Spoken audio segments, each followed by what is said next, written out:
आप देख रहे हैं इंडिया टाउन न्यूज, भारत की बात।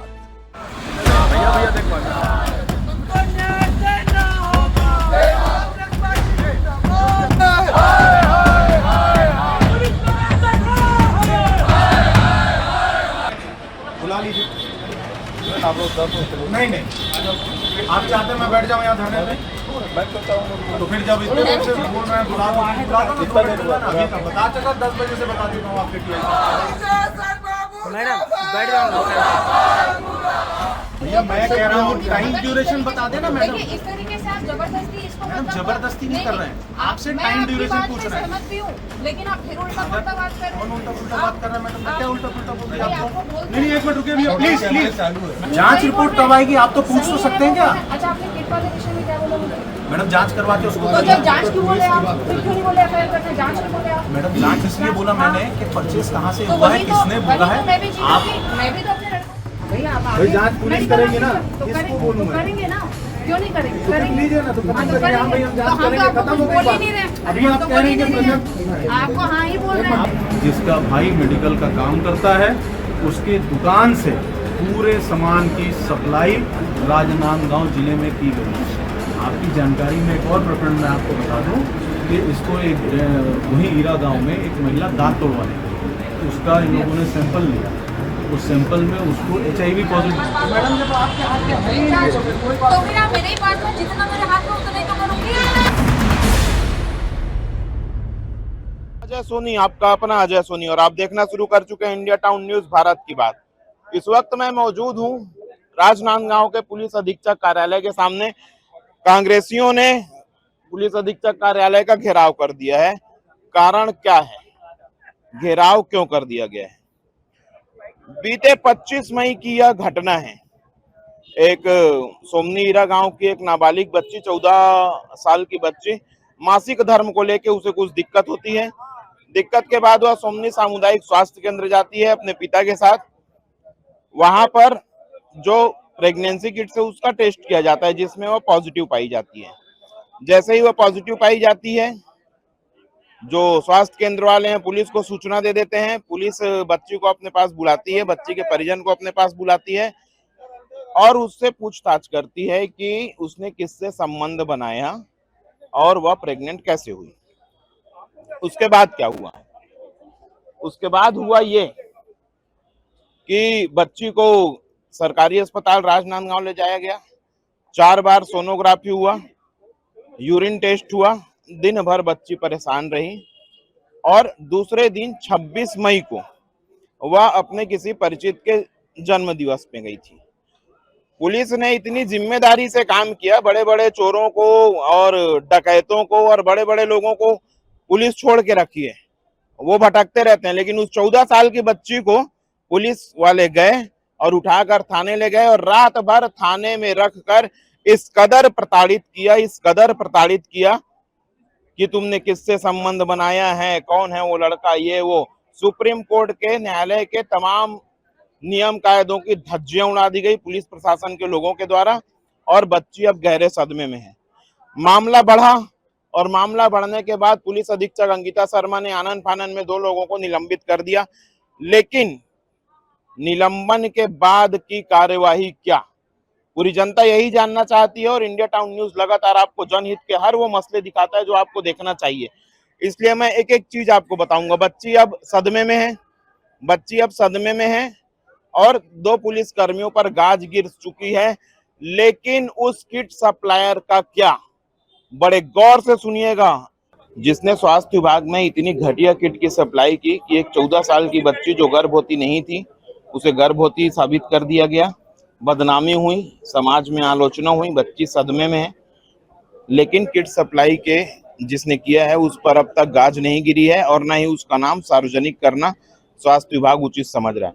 इस पूरे मामले में पुलिस विभाग के वो लोग जो उस रात थाने में थे, जिसने किट सप्लाई किया वो, और पूरा स्वास्थ्य विभाग का अमला, हर एक आदमी दोषी है और हर एक व्यक्ति की बर्खास्तगी होनी चाहिए, उन्हें सजा मिलनी चाहिए, उन्हें जेल जाना चाहिए, क्योंकि मामला है एक 14 साल की नाबालिग बच्ची का। कांग्रेस पार्टी पूरे मामले में मोर्चा खोले हुए है पहले दिन से। आज भी एसपी ऑफिस का घेराव किया गया है यहाँ पर तमाम कांग्रेस के लोग हैं। आइए उनसे चर्चा करते हैं और जानते हैं कि आगे की रणनीति क्या होगी। इस मामले में शहर जिला कांग्रेस कमेटी के अध्यक्ष जीतू मुदलियार लगातार शासन प्रशासन पर हमलावर हैं। आज जिला पुलिस अधीक्षक कार्यालय के घेराव में आए थे। आइए चलते हैं, क्या कहते हैं वो। आगे की रणनीति सीधे तौर पे देखिए, हमने 7 दिन का अल्टीमेटम दिया है। दोषियों के खिलाफ आपराधिक प्रकरण दर्ज होना चाहिए, जो मांग है। आज अगर आप किसी के साथ मारपीट या दुर्व्यवहार करेंगे तो आपके खिलाफ अपराध दर्ज होगा।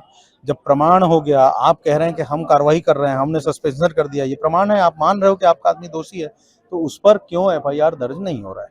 इसी मांग को लेकर आज हम लोग यहाँ आए थे। दूसरी जो मांग थी, बीएमएचओ ने जो फर्जी किट है उसको कहाँ से खरीदा? यहाँ लोगों के स्वास्थ्य जैसे गंभीर मसलों को लेकर भारतीय जनता पार्टी के नेता चरम पर भ्रष्टाचार करने में लगे हैं। जिसने किट सप्लाई की है, क्या उसका नाम कांग्रेस को पता है? भारतीय जनता पार्टी का एक पार्षद है, उसका छोटा भाई है जिसने इस किट को सप्लाई किया है। फिर आप बच क्यों रहे हैं उसका नाम लेने से? नाम मेरे को नहीं मालूम है, मुझे जो जानकारी वो बता भारतीय दिया। जनता पार्टी का पार्षद का छोटा भाई है, छोटा भाई है, ये पुख्ता तौर पे है। तौर पे उस पर कार्रवाई की मांग कांग्रेस चाह रही है। उस पर कार्रवाई हो, गलत किट की सप्लाई क्यों हो की गई, और जो खरीदी किए हैं वो अधिकारी भी इसमें निलंबन हो, उनका भी निलंबन हो, बर्खास्त किया जाए। लोगों की सेहत से खिलवाड़ करना कहीं से न्याय उचित नहीं है। इतने गंभीर उपकरणों को खरीदने में प्रेगनेंसी टेस्ट किट बहुत गंभीर चीज है, HIV टेस्ट किट बहुत गंभीर चीज है। इसमें भी अगर ये भ्रष्टाचार करेंगे तो इनके खिलाफ तो अमानवीय हत्या का आरोप लगना चाहिए, मानव उसके। यदि कार्यवाही जल्द नहीं हुई तो आगे की क्या प्लानिंग है? आने वाले दिनों में चरणबद्ध तरीके से आंदोलन होगा। बहुत दुर्भाग्यजनक है कि हमारे स्थानीय जनप्रतिनिधि भी इस मामले में चुप हैं। विपक्ष का एक भी नेता इस पे कोई कुछ बात करने को नहीं तैयार है। ना डॉक्टर साहब इस पे कुछ बोल रहे हैं, ना संतोष पांडे जी इसमें कुछ बोल रहे हैं, ना मधुसूदन यादव जी इस मामले में कुछ बोल रहे हैं। सत्ता पक्ष के नेता जिनको जनता ने वोट दे के अपना जनप्रतिनिधि चुना है, अगर वही लोग अपनी सारी संवेदनाओं को खो देंगे तो जनता कहाँ जाएगी? और इस बात को लेकर पूरे क्षेत्र में आक्रोश है। जनता पूछ रही है कि हमारे स्थानीय जनप्रतिनिधि कहाँ हैं। सीधे तौर पे प्रशासनिक कसावट की बात बेमेतरा में हम लोग आज सोशल मीडिया में देख रहे थे। रमन सिंह जी प्रशासनिक कसावट की बात कर रहे थे। मैं ये कहना चाहता हूं कि प्रशासनिक कसावट की बात उनको वहां बेमेतरा में नहीं, बेमेतरा की जगह नांदगांव में आके करना चाहिए, जहां से लोगों ने आपको पिछले 3 बार से विधायक बनाकर, 4 बार से विधायक बनाकर भेजा है।